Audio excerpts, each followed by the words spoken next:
मेरी आज की कहानी में आप लोगों को चलना होगा एक गांव में जहां एक साधु रहा करता था। जब वो नाचता था तो बारिश होती थी।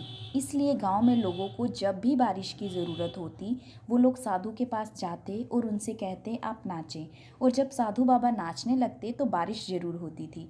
कुछ दिन के बाद 4 लड़के शहर से गांव में आए। जब उन्हें लोगों को पता चला कि किसी साधु के नाचने से बारिश होती है तो उन्हें यकीन नहीं हुआ। शहर से आए लड़कों ने गांव वालों की बात नहीं मानी। नतीजा क्या हुआ मैं बताती हूँ। शहर से आए 4 लड़कों ने गांव वालों को चुनौती दी, हम भी नाचेंगे तो बारिश होगी, और अगर हमारे नाचने से बारिश नहीं हुई तो साधु के नाचने से भी बारिश नहीं होगी। फिर क्या था, गांव वालों ने सुबह सुबह चारों लड़कों को लेकर साधु की कुटिया पहुंचे। साधु बाबा को सारी बात बताई गई। फिर लड़कों ने नाचना शुरू किया। आधा घंटा बीता, पहला लड़का थक कर बैठ गया पर बादल नहीं दिखे।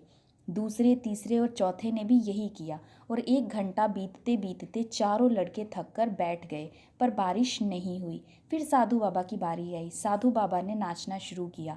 2 घंटे बीत गए पर बारिश नहीं हुई। पर साधु बाबा तो रुकने का नाम ही नहीं ले रहे थे। धीरे धीरे शाम ढलने लगी। बादल की गड़गड़ाहट की आवाज़ सुनाई दी और जोरों की बारिश होने लगी।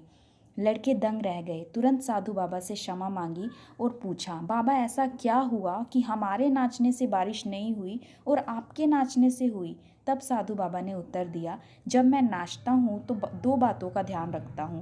पहला, मैं ये सोचता हूँ कि मैं नाचूंगा तो बारिश को होना ही पड़ेगा, और दूसरी बात ये, मैं तब तक नाचूंगा जब तक कि बारिश ना हो जाए। साधु बाबा की बात से हमें क्या सीख मिलती है ये आप समझ गए होंगे। अपने कर्म को पूरी लगन से करने पर फल जरूर मिलता है। थके नहीं, हारे नहीं, कर्म करते रहिए। मैं आपको नई राह दिखाती ही रहूँगी। हेलो फ्रेंड्स, प्लीज़ आप मुझे सपोर्ट कीजिए, मेरी वीडियोस को ज़्यादा से ज़्यादा शेयर कीजिए, लाइक कीजिए एंड सब्सक्राइब कीजिए। आज के लिए बस इतना ही।